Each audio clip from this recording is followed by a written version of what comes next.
William Morrow and HarperAudio present The Retirement Plan, a novel by Sue Hincenbergs, performed by Kiiri Sandy and John Pirhalla. For my boys, Andy, Jack, Luke, and Walker.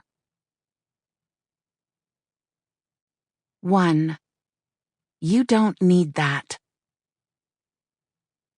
Pam licked margarita salt from her lips, looked around her backyard table, and wondered which of her friends would die first.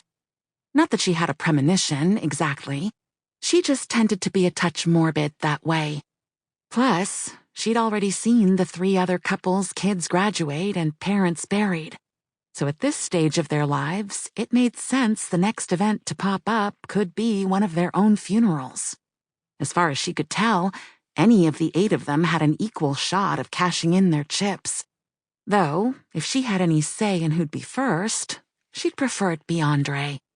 She slapped a mosquito on her neck. Others buzzed the table's citronella candles and the twinkle lights strung around her patio, fighting crickets and Van Morrison for the lead in the dinner's soundtrack. On a steamy night like this, Pam and her girlfriends should have been floating in her saltwater pool and sipping cocktails, while their husbands cracked open beers in the hot tub. But they'd had to sell that house. Pam studied Hank across the leftover burgers and corn on the cob. In the darkness, he was almost handsome again. The table's edge covered his potbelly, and the shadows hid his jowls. She searched for a glimpse of the man she'd married, but he was long gone. Sometimes she missed him. "Get us another round, will you, babe?" He didn't get to call her that anymore, and she shot him a glare he didn't catch. She pushed herself up from the weathered cushion and grabbed 4 dripping cold ones from the cooler. Hank accepted his, and in one motion, twisted off the cap and tossed it into her hydrangeas. Larry, Andre, and Dave followed his lead, and Pam made a mental note to collect that trash in the morning. She padded back to the cooler for the pitcher of margaritas. That was the one good thing about Hank. He still made the best margaritas. Pam dropped a couple of ice cubes in each of her girlfriend's glasses, drained the jug, and stepped over her snoozing dog into her dim kitchen, her skin sticky from the July humidity. She opened the fridge and enjoyed the swish of cool air before reaching for Shalisa's chocolate mousse cheesecake and stepping back outside. Nance! Larry interrupted his wife's conversation. Who was? Larry often did that. Force Nancy to troll her memory for some detail he couldn't be bothered to find, as though her sole purpose was to be the walking encyclopedia of his life. Nancy tossed back a high school math teacher's name before turning to Marlene. Pam pushed things aside on the table and made room for the dessert. Dave caught Hank's eye and nodded toward the icy tumblers, drips of condensation sliding over a design of playing cards and dice. Nice casino glasses, Hank. Stealing merch from the storeroom, are you? Hank smiled and shook his head.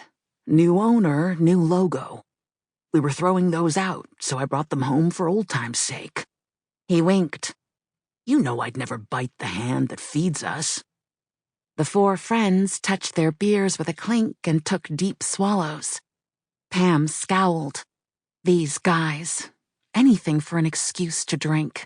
Now they were toasting the casino, and 2 of them didn't even work there. What would be next? Cheers to Larry's bank and Andre's courier service? Seriously. Dave wiped the back of his hand across his mouth and shifted his attention to the cheesecake. Whoa, that looks amazing, Pammy. The candlelight hit the gleam of his smile, and Pam caught her breath. She'd forgotten what a looker he was, the way the corners of his eyes creased when he laughed. That's what was different about Dave tonight. It wasn't the dusting of gray at his temples that Pam had just noticed. It was that he seemed almost happy. Pam gave Marlene a quick glance. They weren't fooling around again, were they? Marlene had told the girls that ship had sailed, same as it had for all of them. But had Marlene caved and gone back to giving her husband a good go? Dave interrupted Pam's thoughts. Is that chocolate? Sample complete. Ready to continue?